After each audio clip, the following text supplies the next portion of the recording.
ప్రభు నామానికి మహిమ కలుగును గాక. కూడొచ్చిన మీ అందరికీ కర్మెల ఆత్మీయ సహవాస సంఘ విశ్వాసులందరికీ మన ప్రభువును ప్రియ రక్షకుడునైన యేసుక్రీస్తు వారి శ్రేష్టమైన నామములో శుభములు మరియు వందనాలండి. నిర్గమాకాండం 6వ అధ్యాయాన్ని మనం ధ్యానం చేసుకుంటున్నాం. నిర్గమాకాండం 6వ అధ్యాయం 4వ వచనాన్ని చదువుతాను. మరియు వారు పరవాసము చేసిన దేశమగు కనాను దేశమును వారికిచ్చుటకు నా నిబంధనను వారితో స్థిరపరిచితిని. ప్రభువు మోషేతో మాట్లాడుతూ, నేను సర్వశక్తి గల దేవుడిననే పేరిట అబ్రహాము, ఇస్సాకు, యాకోబులకు ప్రత్యక్షమయ్యాను, కానీ యెహోవాను నా నామాన్ని నేను వారికి తెలియపరచలేదు అని చెప్పే విషయాన్ని గురించి గత దినం మనం ధ్యానం చేసుకున్నాం. సర్వశక్తి గల దేవుడు దాని గురించి, అలాగే యెహోవా అనే ఆ నామాన్ని గురించి గత దినం మనం ధ్యానం చేసుకున్నాం. ఇక్కడ ఇంకా ప్రభు అంటారు, నేను అబ్రహాం, ఇస్సాకు, యాకోబులకి వాళ్ళు పరవాసము చేసిన దేశమైన కనాను దేశాన్ని వారికి ఇస్తానని నా నిబంధనను వారికి స్థిరపరిచాను అని చెప్తున్నారు.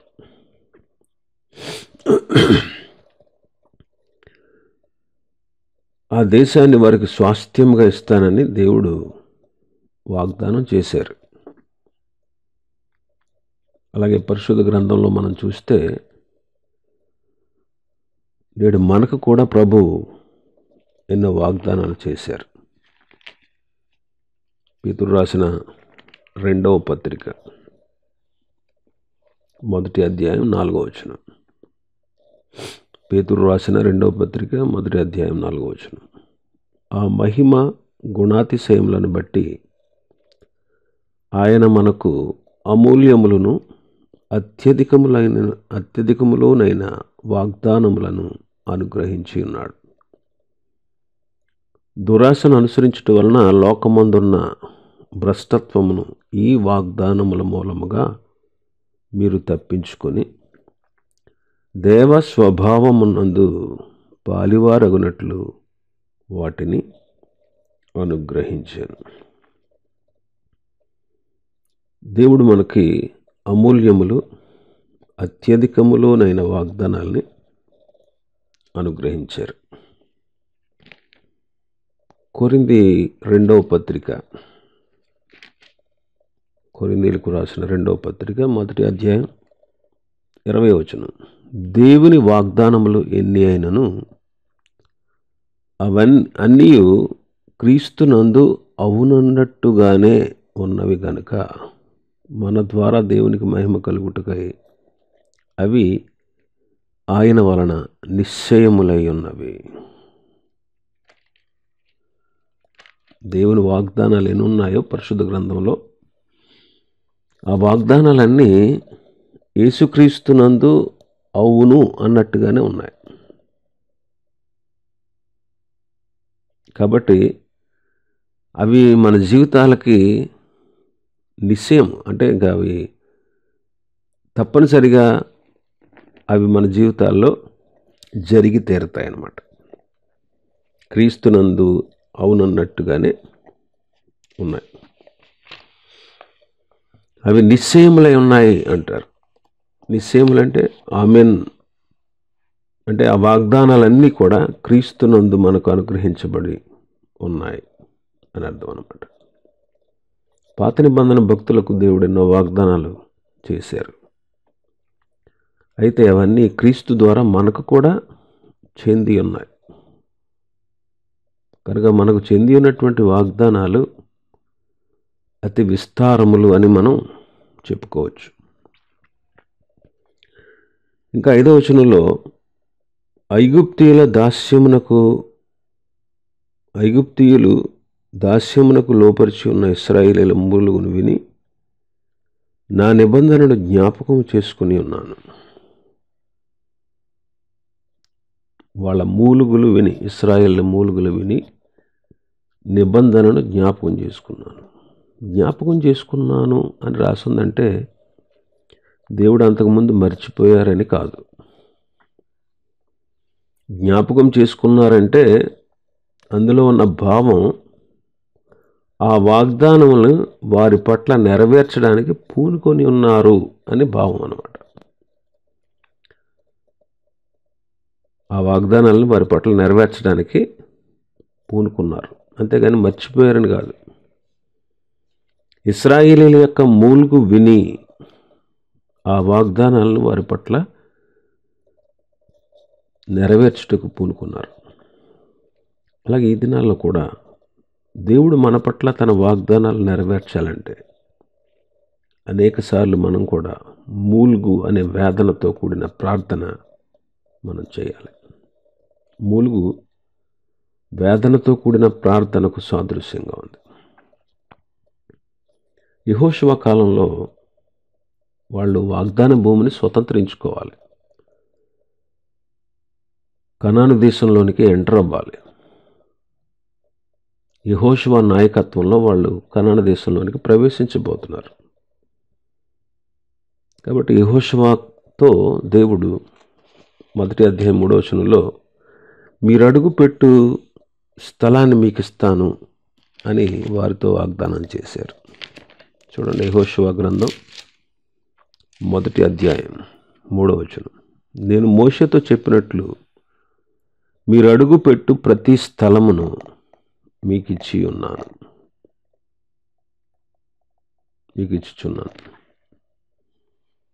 కాబట్టి వారు అడుగుపెట్టే ప్రతి స్థలాన్ని వారికి ఇస్తారు ప్రభు.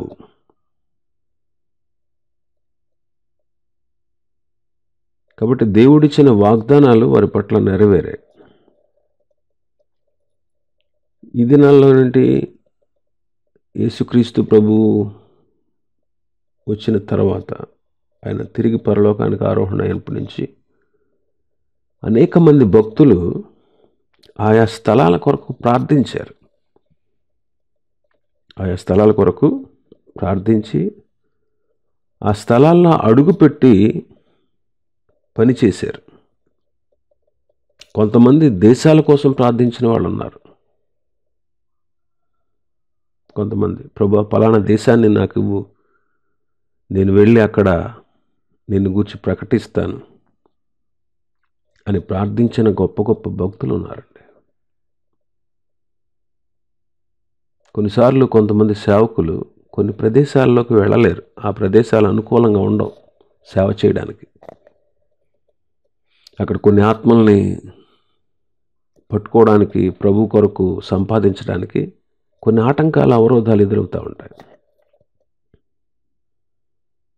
కొంతమంది భక్తులు ఓపికతో, నిరీక్షణతో, పట్టుదలతో ప్రార్థించి ప్రభు ఆ ప్రదేశాన్ని మాకు ఇవ్వు, అక్కడ నీ సంఘాన్ని మేము కట్టాలి, అక్కడ ప్రజల్ని నీ కొరకు సంపాదించాలి అని అనేక మంది భక్తులు ప్రార్థించి ఆ ప్రదేశంలో అడుగుపెట్టి అక్కడ అనేకుల్ని ప్రభు కొరకు సంపాదించారు. కాబట్టి ప్రార్థించి మనం కొన్ని స్థలాలు అడుగుపెట్టి పనిచేస్తే ఆ స్థలాన్ని దేవుడు ఇస్తాడు. అంటే ఆ స్థలాల్లో కొందరు మార్చబడి సంఘముగా ఏర్పడడానికి ప్రభు సంపూర్ణ స్వాతంత్ర్యాన్ని మనకు అనుగ్రహిస్తారనమాట. ఇలాంటి అనుభవాన్ని పౌలు భక్తులు మనం చూడగలం. అనేక మంది మిషనరీలు కూడా ఇలాంటి అనుభవాలు ఉన్నట్టు మనం చూస్తాం. వాళ్ళు ప్రభు సన్నిధిలో మూలిగి వేదనతో ప్రార్థించి అనేకమైన సంఘాలు కట్టగలిగారు. కాబట్టి విశ్వాసిగా ఇలాంటి వాగ్దానాలు అనేకమైనవి పరిశుద్ధ గ్రంథంలో ఉన్నాయి. క్రీస్తునందు అవి నీ పరం చేయబడ్డాయి. కాబట్టి వేదనతో, పట్టుదలతో ప్రార్థించి వాటిని చేపట్టి అనుభవించడానికి మనం ముందంజ వేయాలి. 6వ వచనాన్ని మనం చూస్తే 6వ వచనం. కాబట్టి నీవు ఇశ్రాయేలుతో ఇలాగ చెప్పుము, నేనే యెహోవాను, నేను ఐగుప్తీయులు మోయించు బరువుల క్రింద నుండి మిమ్మల్ని వెలుపలికి రప్పించి వారి దాస్యంలో నుండి మిమ్మల్ని విడిపించి నా బాహు చాపి గొప్ప తీర్పులు తీర్చి మిమ్మల్ని విడిపించి మిమ్మును నాకు ప్రజలుగా చేసుకుని మీకు దేవుడనయ్యుందును. అప్పుడు ఐగుప్తీయుల బరువుల క్రింద నుండి మమ్మల్ని వెలుపలికి రప్పించిన మీ దేవుడైన యెహోవాను నేనే అని మీరు తెలుసుకుందరు. ఇక్కడ వాగ్దానం గురించినటువంటి వివరణ మనం చూస్తున్నాం. నేను యెహోవాను, ఐగుప్తీయులు మోయించు బరువుల క్రింద నుండి మిమ్మల్ని వెలుపలికి విడిపించి నా బాహువు చాపి తీర్పులు తీర్చి మిమ్మల్ని విడిపిస్తాను. ఇందులో 3 విషయాలు మనం చూస్తున్నాం. ఈనాటి మానవుని స్థితి కూడా అలాగే ఉంది. ఈనాటి మానవుని స్థితి కూడా అలాగే ఉంది. 38వ కీర్తన 4వ వచనం చదువుతాను. 38వ కీర్తన 4వ వచనం. నా దోషములు నా తల మీదుగా పొర్లిపోయినవి, నేను మోయలేని బరువు వలె అవి నా మీద మోపబడి ఉన్నవి. నా దోషములు నా తల మీదుగా పొర్లిపోయాయి, నేను మోయలేని బరువులాగా అవి నా మీద మోపబడ్డాయి. నా దోషములు నేను మోయలేని బరువులాగా అవి నా మీద మోపబడ్డాయని ఒక రాజు చెప్తున్నాడు, ఒక మహారాజు దావీదు. ఇక్కడ ఐగుప్తీయులు ఇశ్రాయేలీయుల చేత బరువులు మోయిస్తున్నట్టుగా మనం చూస్తున్నాం. అయితే భక్తుడైన దావీదు ఏమంటున్నాడు? నా దోషములు నేను మోయలేని బరువులాగా నా మీద మోపబడ్డాయి అంటున్నాడు. నిజమేనండి. అన్ని బరువుల కంటే కూడా మించిన బరువు ఏంటో తెలుసా? పాప భారమే. అన్ని బరువుల కంటే కూడా మించిన బరువు పాపభారం. పాపభారం. మనం అనుభవిస్తున్నటువంటి సమస్తమైన శ్రమలు కానీ, వ్యాధులు కానీ, మరణం కానీ, మానవులు నరకానికి పోవడానికి గల కారణం కానీ ఏంటంటే పాపమే. ప్రతి మానవుడు ఈ బరువు కింద ఉన్నాడు. అందుకే మానవుడికి శాంతి లేదు. అందుకే మానవులకి శాంతి లేదు, సమాధానం లేదు. అందుకే నా దగ్గరికి రండి అంటారు ప్రభు. ప్రయాసపడి భారం మోసుకొని పోవచ్చున్న సమస్త జనులారా నా యొద్దకు రండి, నేను మీకు విశ్రాంతినిస్తాను అంటారు. రెండవది, వారి దాసత్వంలో నుండి వారిని విడిపిస్తారంట. ఒకటి బరువు కింద ఉన్నారు వాళ్ళు, దాసత్వంలో నుండి నేను మిమ్మల్ని విడిపిస్తాను అన్నాడు. పాపం చేసే ప్రతివాడు కూడా పాపమునకు దాసుడు అని ప్రభు చెప్పారు. యోహాను సువార్త 8వ అధ్యాయం. యోహాను సువార్త 8:34. అందుకు యేసు, పాపము చేయి ప్రతివాడును పాపమునకు దాసుడని మీతో నిశ్చయముగా చెప్పుచున్నాను. నేను మోయలేని బరువులాగా నా దోషాలు నేను మోయలేనంత బరువుగా ఉన్నాయన్నాడు దావీదు. ప్రతి మనిషి కూడా పాపం అనే భారం కింద ఉన్నాడు. రెండవది, దాసత్వం నుంచి విడిపిస్తాను అంటున్నారు ప్రభు. దేనికి దాసులు మనం అంటే పాపానికి దాసులు. ఎవరెవరు ఏ పాపాలకి దాసులైపోతారో ఆ పాపంలో నుండి వారు విడుదల పొందలేరు, మానలేరు. వారి కుటుంబాలు నశించిపోతున్నా సరే వాళ్ళ పాపాన్ని మానలేనటువంటి స్థితిలో ఉండేవారు ఉన్నారు. అందుకే ప్రభు అంటారు 3వ విషయాన్ని, నా బాహువు చాపి తీర్పులు తీర్చి మిమ్మల్ని విడిపిస్తాను అంటున్నారు. నిర్గమాకాండం 12వ అధ్యాయంలో కూడా ఉంటుంది అన్నమాట. 12వ అధ్యాయం 12వ వచనం.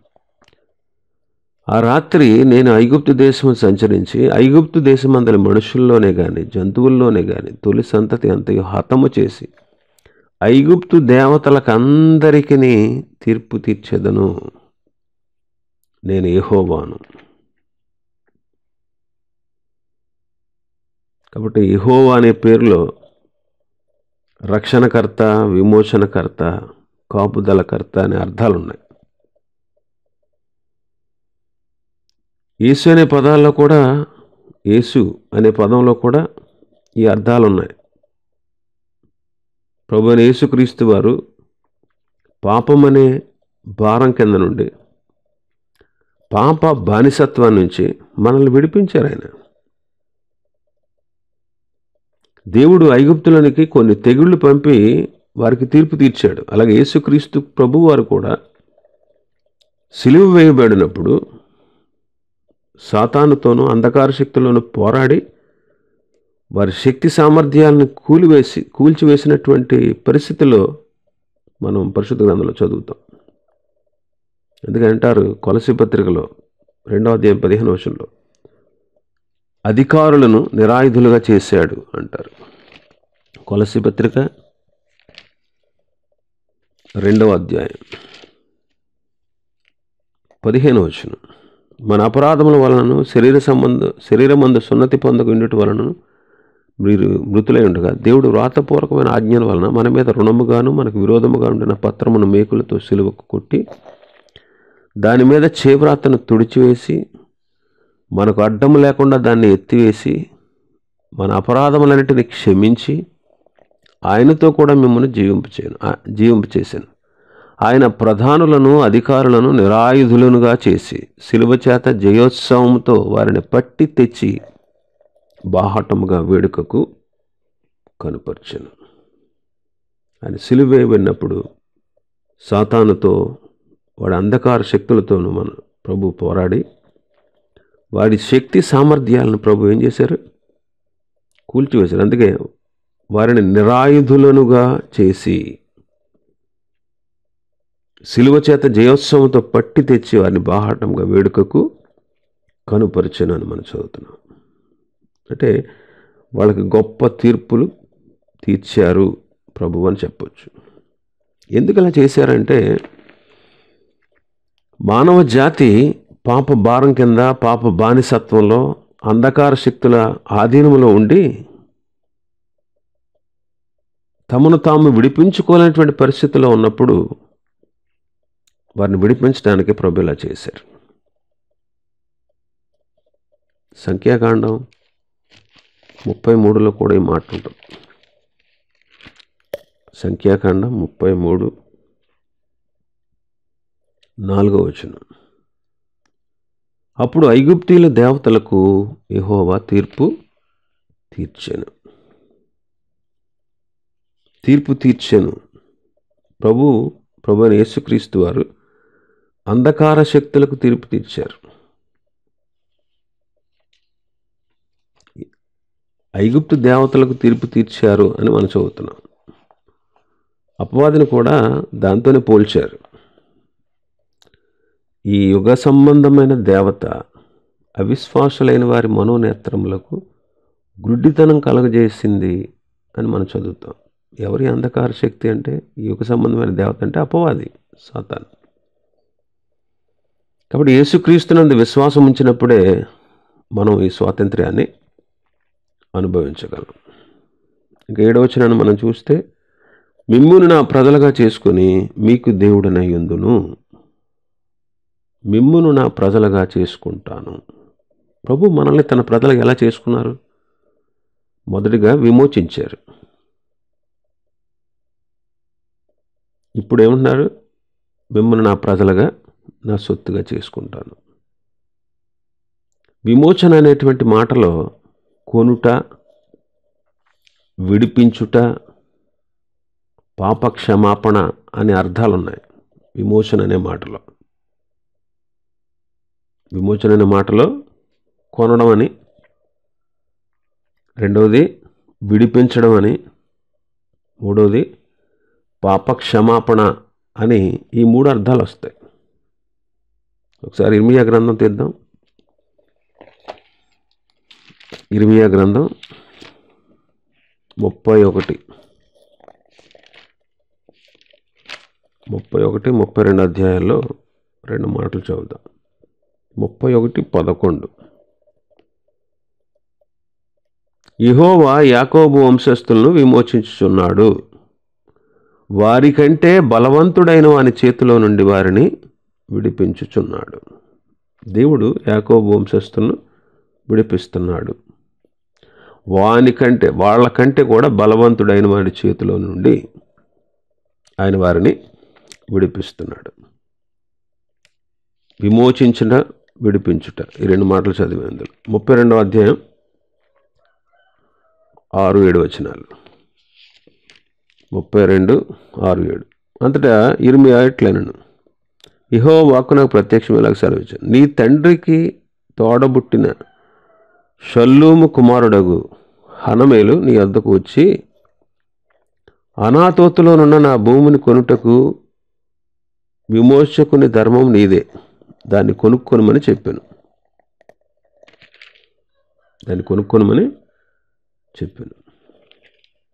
8వ వచనం.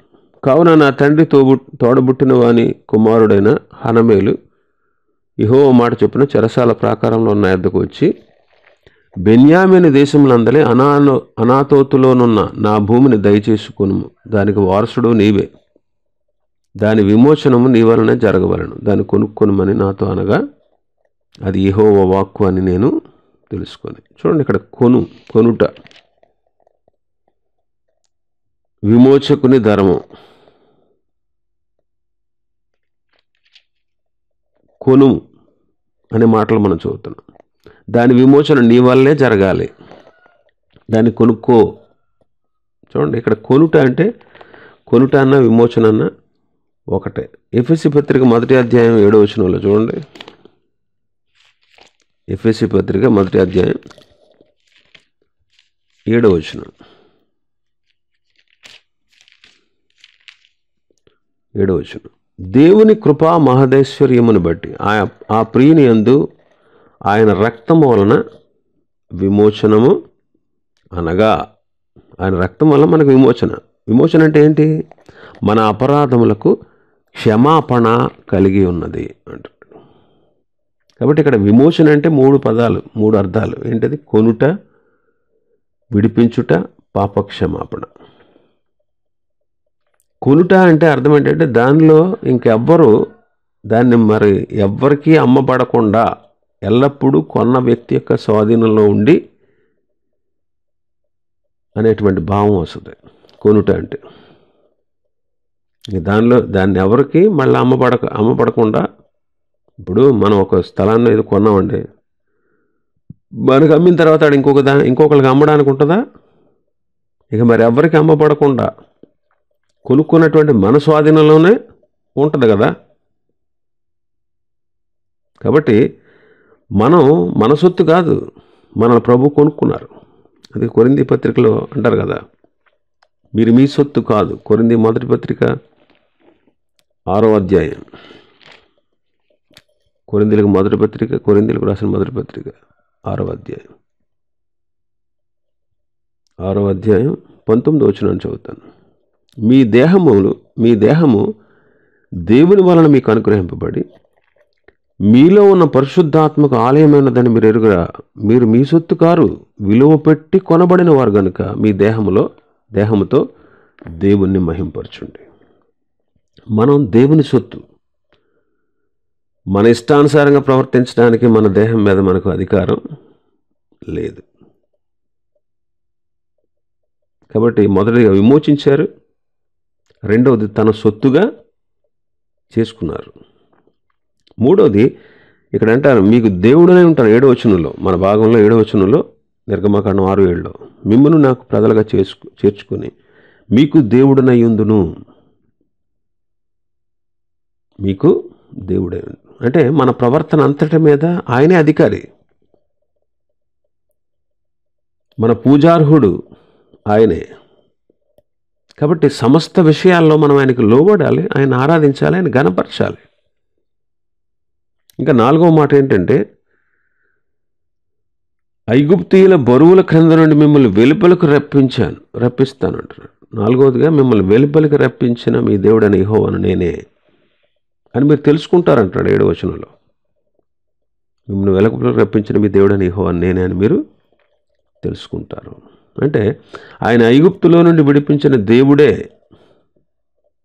ఐగుప్తులోంచి విడిపించింది ఆ దేవుడే అనే విషయాన్ని వాళ్ళు తెలుసుకుంటారు అంటున్నాడు. వాళ్ళకి అర్థమవుతుంది అంటున్నాడు. అలాగే నేడు మనల్ని విమోచించేవాడు కూడా మన ప్రభువే, ప్రభువైన యేసుక్రీస్తే. ఆయన తప్ప ఇంకెవరు మనల్ని విమోచించలేరు. మన ప్రభువైన యేసుక్రీస్తు ద్వారానే మనకు రక్షణ అనేది సాధ్యమవుతుంది. కాబట్టి ఆయన ఆరాధించి మనం స్తుతించాలి. 5వదిగా 8వ వచనంలో చూడండి, నేను అబ్రహాం, ఇస్సాకు, యాకోబులకు ఇచ్చానని చెయ్యెత్తి ప్రమాణం చేసిన దేశంలో మిమ్మల్ని రప్పించి దాన్ని మీకు స్వాస్థ్యముగా ఇచ్చేదను. నేను ప్రమాణం చేసిన దేశంలోనికి మిమ్మల్ని రప్పించి దాన్ని మీకు స్వాస్థ్యంగా ఇస్తాను, నేను యెహోవాను అని చెప్తున్నారు. కాబట్టి ఇలాగే దేవుడు అనేకమైనటువంటి వాగ్దానాలు ఎన్నో చేశారు. ఆ వాగ్దానాలన్నీ మనం అనుభవించినట్లు మనకు స్వాధీనం చేయగలడు ఆ ప్రభు. కాబట్టి ఆ వాగ్దానాలు మనం అనుభవించాలి అంటే మనకు ఓర్మి అవసరం, విశ్వాసం అవసరం. కాబట్టి విశ్వాసము ద్వారా ఓర్మితో దేవుడు మనకిచ్చినటువంటి వాగ్దానాలను మనం స్వతంత్రించుకోవాలి. హెబ్రీ పత్రిక 10వ అధ్యాయం,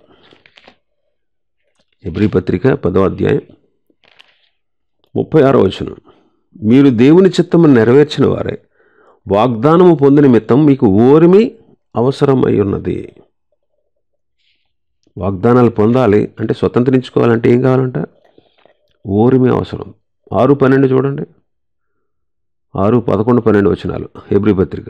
మీరు మందులు కాక విశ్వాసము చేతను ఓర్పు చేతను వాగ్దానములను స్వతంత్రించుకుని వారిని పోలి నడుచుకున్నట్లుగా, విశ్వాసము చేతను ఓర్పు చేతను వాగ్దానాల్ని స్వతంత్రించుకోవాలి. అలాగే వాళ్ళు మూలుగుతున్నారు, మూలుగు కూడా అవసరమే. మూలుగు 6వ అధ్యాయం 5వ వచనంలో ఏమనుంది? ఐగుప్తీయుల దాస్యమునకు లోబరిచి ఉన్న ఇశ్రాయేలు మూలుగును విని, మూలుగు అంటే చెప్పుకున్నాం ఇందాక, ప్రార్థనని.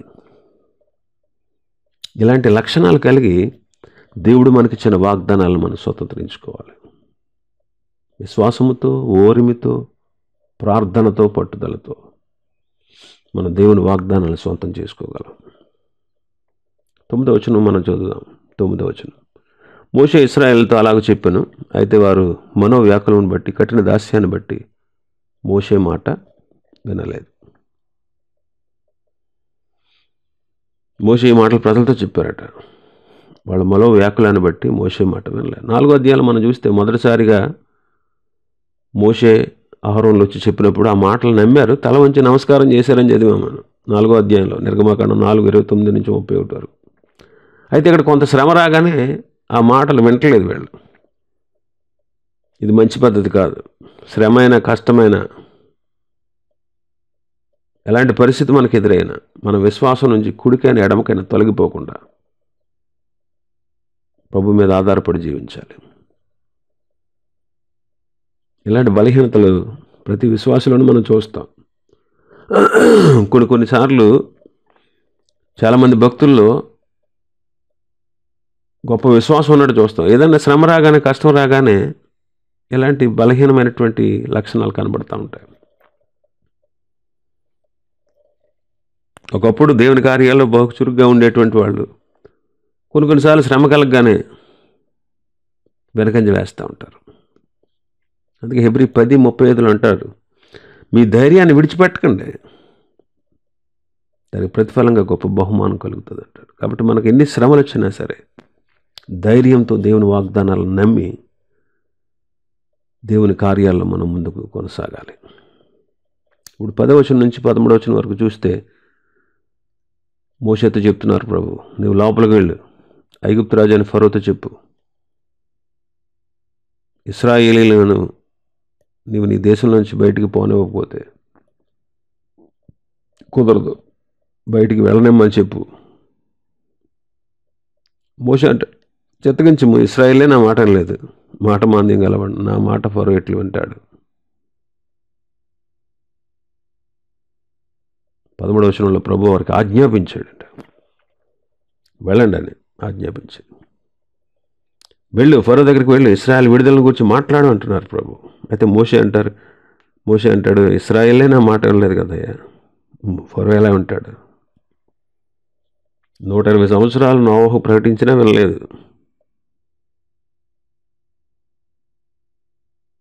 ఎంత గొప్ప ఓపికనండి. ఆత్మరూపిగా వెళ్ళి చెరలో ఉన్న ఆత్మల దగ్గరికి వెళ్ళి ప్రభు మాట్లాడారు. ఎంత ఓపిక కావాలండి 120 సంవత్సరాలు చెప్పడం అంటే. మోషేలో ఓపిక కనపడలేదు. దేవుని సేవకులకి ఓపిక అవసరం.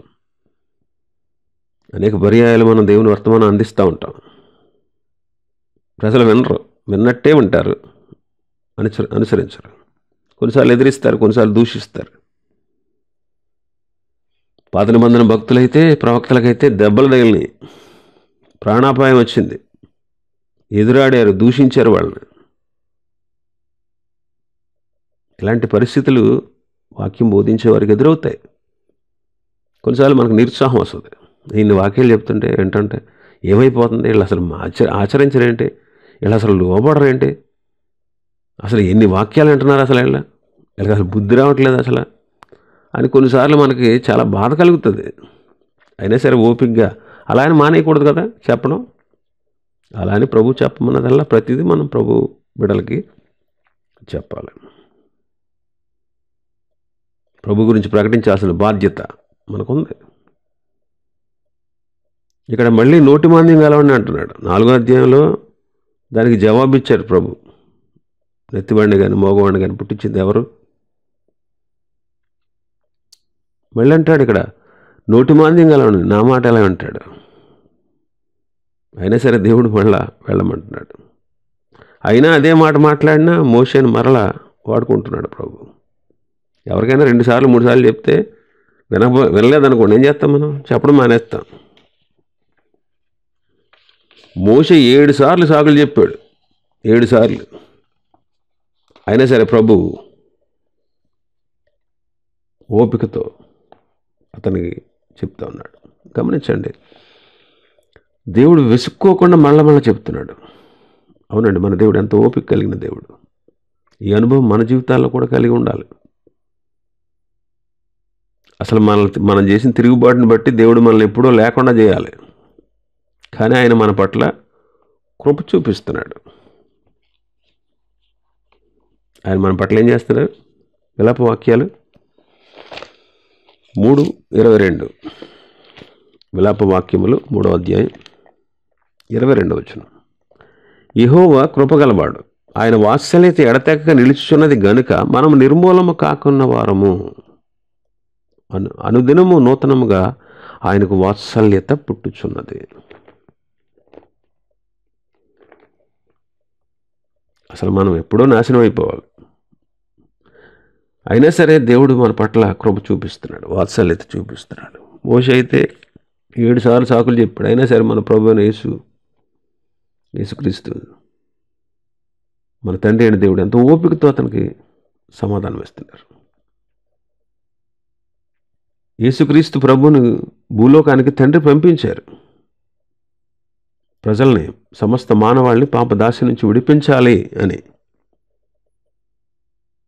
ప్రభు సాకు చెప్పలేదు యేసు ప్రభు. మన ప్రభు యొక్క ప్రేమ, త్యాగం, సమర్పణ ఎంత గొప్పదో చూడండి. అలాగే భక్తుల్లో కూడా, ఆయన భక్తులైనటువంటి మనలో కూడా ఇలాంటి సమర్పణ ఉండాలి. తండ్రి ఇష్ట ప్రకారంగా మానవ జాతిని బానిసత్వాన్ని విడిపించడానికి తండ్రి చిత్తాన్ని సంపూర్ణంగా నెరవేర్చి రక్షణ కార్యాన్ని సిద్ధపరచడానికి యేసుక్రీస్తు ప్రభు తండ్రికి ఎంతో విధేయుడయ్యారు. కాబట్టి మనం కూడా అలాంటి లక్షణాలు కలిగి ఉండాలి. ఇంకా మనం చూస్తే 14వ వచనం నుంచి 27వ వచనం వరకు వంశావళి చూస్తున్నాం. రూబేనుకు 4 కుమారులు, షిమ్యోనుకు 6 కుమారులు.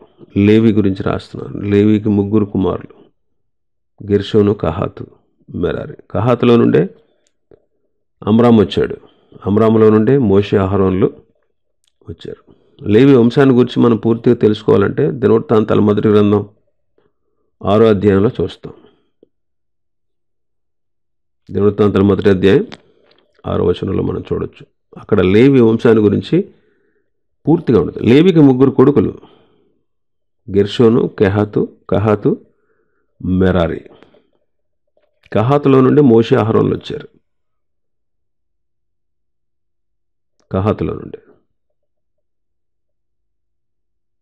కహాతులో నుండే ఇస్హారు అనే అతను కూడా వచ్చాడు. ఇస్హారులో నుండి కోరహు వచ్చాడు.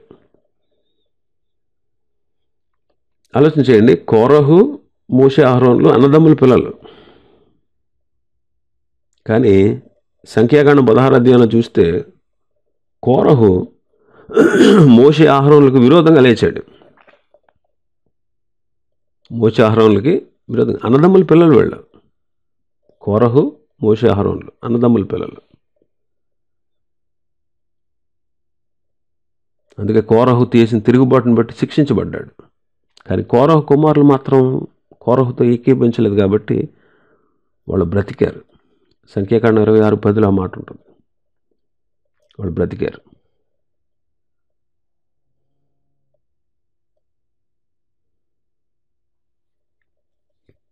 కాబట్టి గమనించండి, దేవుని పిల్లలం మనం అందరం సహోదరులు. ఒకరికి ఒకళ్ళు విరోధంగా ఎప్పుడు మనం ప్రవర్తించకూడదు. ఒకళ్ళకి మరొకళ్ళు విరోధంగా. ప్రభు మీకు ఏ పని అప్పగించారో ఆ పనిలో మీరు నమ్మకంగా ఉండాలి.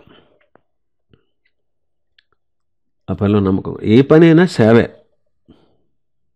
దేవుని మందిరంలో చేసేది ఏదైనా సేవే. చాపలేసిన, శుభ్రం చేసిన, దులిపిన, కడిగిన, వాక్యం చెప్పిన, అన్నం వడ్డించిన, విస్తరలు తీసిన, బల్లందించిన ఏదైనా సేవే. గొప్ప ఇంట్లో వెండి పాత్రలు, బంగారు పాత్రలు బోళ్ళని ఉంటాయి. అవునా కదా? వెండి పాత్రలు, బంగారు పాత్రలు ఎన్నో ఉంటాయి. అలాగే మట్టి పాత్రలు కూడా ఉంటాయి. అవన్నీ ఉపయోగం ఆ ఇంట్లో. ఇప్పుడు ఒక ఆయన ఒక కథ చెప్పాడు. అసలు యాక్చువల్గా ఇవన్నీ ఉండవు అనుకోండి, అవి మాట్లాడుకోవు. కానీ వెండి గ్లాస్ అందంట. వెండి గ్లాసు, వెండి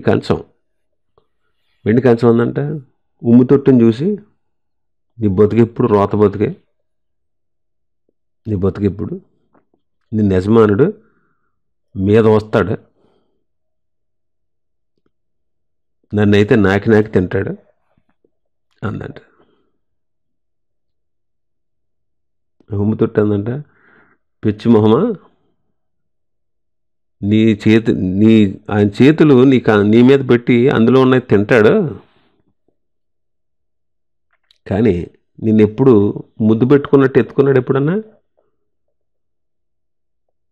నన్నైతే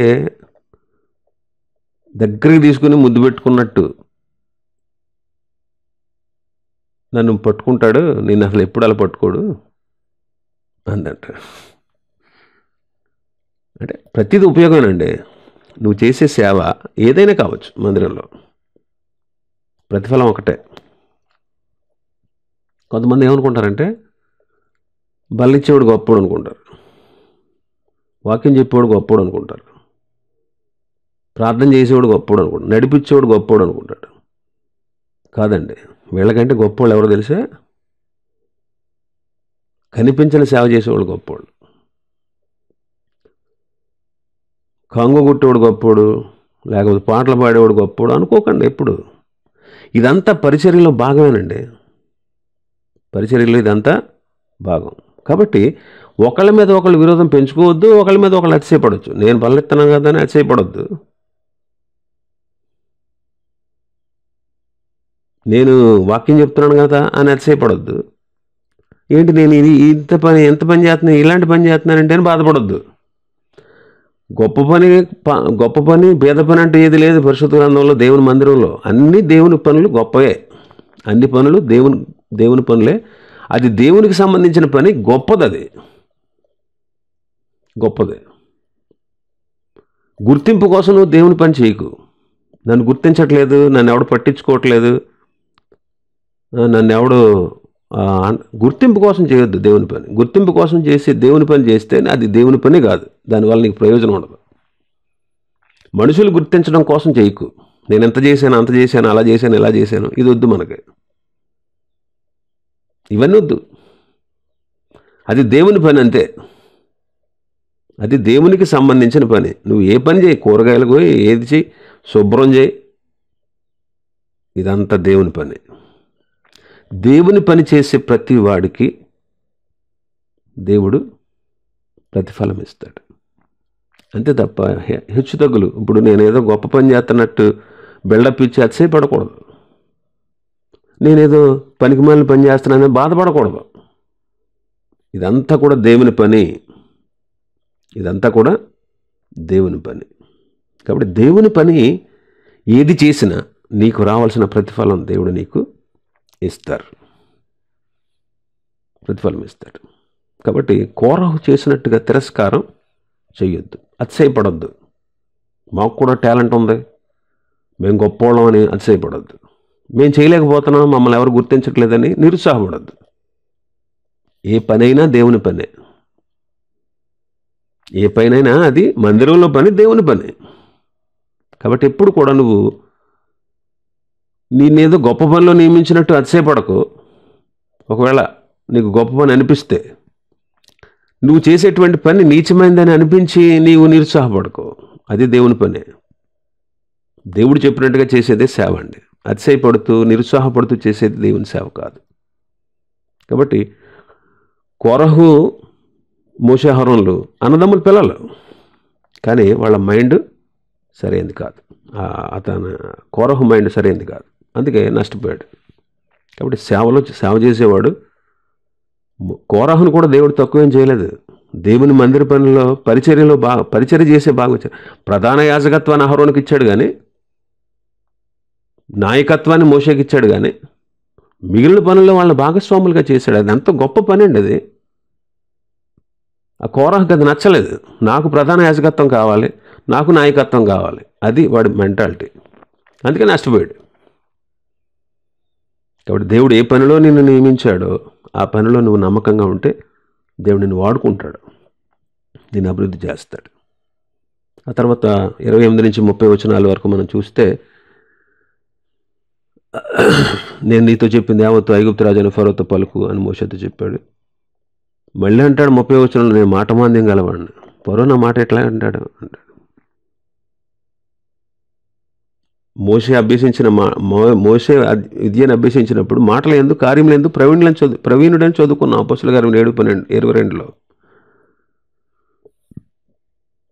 అయితే ఇప్పుడు నేను వెళ్ళలేను, నా మాట వినడు, నేను 100 మంది గలవాడిని అంటాడు. కొన్నిసార్లు భక్తులు కూడా ఇచ్చే సాక్ష్యంలోనూ చేసే పనిలోనూ అప్పుడప్పుడు కృంగిపోతూ ఉంటారు, ఆగిపోతూ ఉంటారు, ప్రార్థించలేకుండా ఉంటారు. ఎప్పుడు కృంగిపోకూడదు, ఆగిపోకూడదు, ప్రార్థించి ధైర్యంగా ముందుకు కొనసాగాలి. ఇలా ప్రార్థన చేసినా కానీ మోషేకి జవాబు వచ్చింది 7వ అధ్యాయం 1వ వచనంలో. కాగా యెహోవా మోషేతో ఎట్లా, ఇదిగో నిన్ను ఫరోకు దేవుడిగా నియమిస్తున్నాను, నీ అన్న నీకు అహరోను నీకు ప్రవక్తగా ఉంటాడు, ఫరోకు దేవుడిగా నియమిస్తున్నాను అన్నాడు. ప్రార్థనకు జవాబు వచ్చిందండి. ఎలా ప్రార్థన చేసినా సరే. ఇలాంటి అల్పమైన అవిశ్వాసమైన ప్రార్థనకు జవాబు వస్తే, సరిగ్గా చేస్తే మనకు ప్రార్థనకు జవాబు రాదంటారా? ఇప్పుడు దేవుని చిత్తం గ్రహిద్దాం, ప్రార్థిద్దాం. దేవుని చేత నూతన బలాన్ని పొంది ఆత్మీయంగా అభివృద్ధిలోకి వద్దాం. యెషయా గ్రంథం 40వ అధ్యాయం 31వ వచనం అంటాడు కదా, వారు అలయక పొరుగెడతారు, సొమ్మసిల్లగా నడిచిపోతారు, పక్షిరాజు వల్ల రెక్కలు చాపి పైకి ఎగురుతారు.